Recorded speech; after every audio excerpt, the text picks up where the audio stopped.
Subscribe करें हमारे YouTube channel को एवं बेल आइकन दबाना ना भूलें ताकि रोज की YouTube अपडेट्स आपको मिलती रहे। नमस्कार दोस्तों, आज हम बात करेंगे राजस्थान के संदर्भ में, जिसमें हम राजस्थान की प्रमुख नहरों के बारे में बात करेंगे, जिसके अंतर्गत हम फर्स्ट नहर है गंग नहर। इस नहर का अन्य नाम है बीकानेर नहर, आपको ध्यान रखना है।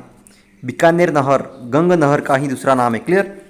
और इसके बारे में ज्ञान क्या रखना है, देखिए जो गंग नहर है, राजस्थान में नहरों द्वारा जलापूर्ति का कार्य स्वतंत्रता से पहले ही आरंभ हो गया था। बीकानेर के तत्कालीन महाराजा गंगा सिंह जी ने पंजाब में सतलज नदी पर फिरोजपुर के निकट, वहाँ पे जगह का नाम है हुसैनी वाला, वहाँ पर एक बांध बनवाया, ठीक है। और वहाँ से 1927 में, कब 26 अक्टूबर 1927 में एक नहर बनाकर पश्चिमी राजस्थान में पानी लाया गया और यह राजस्थान की पहली नहर है, ठीक है। राजस्थान की प्रथम नहर गंग नहर। वर्तमान में इस नहर से श्री गंगानगर जिले में सिंचाई होती है। तो ये है राजस्थान की प्रथम नहर गंग नहर, जिसको बीकानेर नहर भी कहते हैं, क्लियर। और महाराजा गंगा सिंह द्वारा बनाई गई थी, जिनको राजस्थान का भागीरथ कहते हैं। गंगा सिंह जी को राजस्थान का भागीरथ कहते हैं, क्लियर। अगली नहर के बारे में देख लेते हैं। दूसरी नहर है इंदिरा गांधी नहर। इसके बारे में देख लेते हैं। देखिए इसका अन्य नाम क्या है, एक राजस्थान नहर, इसका एक नाम है राजस्थान नहर, मतलब इसका पूर्व नाम राजस्थान नहर था, वर्तमान में इंदिरा गांधी नहर है। 2 नवंबर 1984 के दिन इसका नाम इंदिरा गांधी नहर रखा गया था, क्लियर। इसके बारे में देख लेते हैं क्या है। राजस्थान के रेगिस्तानी क्षेत्रों में जल उपलब्ध कराने के उद्देश्य से इस नहर को बनाने का सुझाव सर्वप्रथम 1948 ईस्वी में बीकानेर के तत्कालीन सिंचाई इंजीनियर कंवर सेन ने दिया था। मतलब सुझाव जो दिया था नहर बनाने का, वो तो कंवर सेन द्वारा दिया गया था। ये नाम आपको ध्यान रखना है, कंवर सेन। सुझाव केंद्र सरकार की स्वीकृति के बाद 1952 में पंजाब में, कब 1952 में केंद्र सरकार की स्वीकृति मिली और पंजाब में सतलज एवं व्यास नदी के संगम पर, कौन कौन सी नदियाँ पंजाब में, सतलज और व्यास नदियों के संगम पर हरिके बैराज नामक बांध का काम शुरू हुआ। 1952 में ये बांध का काम शुरू हुआ। हरिके बैराज से हनुमानगढ़ के मसीतावली तक 204 किलोमीटर फीडर नहर है, 204 किलोमीटर तक तो फीडर नहर।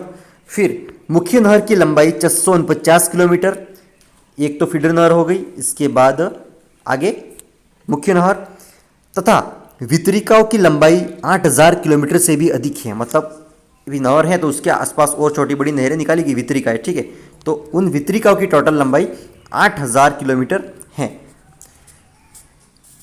जिससे लगभग 19 लाख हेक्टेयर क्षेत्र में सिंचाई होती है। नहर का अंतिम बिंदु वर्तमान में बाड़मेर के गडरा रोड तक है।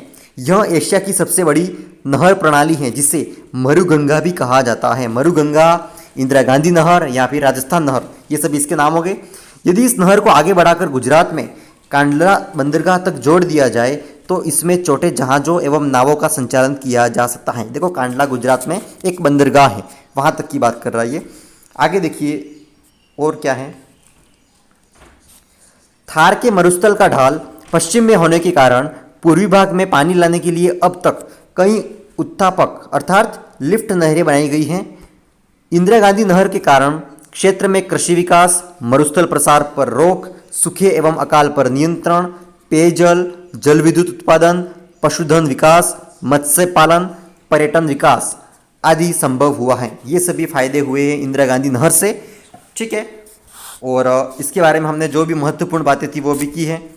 आगे देखिए, ये एक दृश्य है इंदिरा गांधी नहर का, ठीक है, आपको दिखाई दे रहा है। इधर मैप में भी आपको दिखाई दे रहा है, इधर पंजाब से ऊपर आ रही है और इधर जैसलमेर, बीकानेर और ये बाड़मेर तक, गडरा रोड तक इसका लोकेशन दिखाया गया है, क्लियर। आगे देखते हैं, एक और नहर देख लेते हैं राजस्थान की। इसके बारे में बेसिक जानकारी क्या है, तो भरतपुर नहर का नाम आता है। एक और महत्वपूर्ण नहर है राजस्थान की, भरतपुर नहर। पश्चिमी यमुना से इस नहर का निर्माण किया गया है। मतलब यमुना नदी जो है, पश्चिमी यमुना जो है, यमुना किस में मिलती है, आगे गंगा नदी में मिलेगी, ठीक है। तो यमुना नदी से इसका निर्माण है। भरतपुर नहर से राजस्थान के केवल भरतपुर जिले में सिंचाई होती है, मतलब सिंचाई के उद्देश्य से भरतपुर में इस नहर को बनाया गया है। कौन सी? भरतपुर नहर।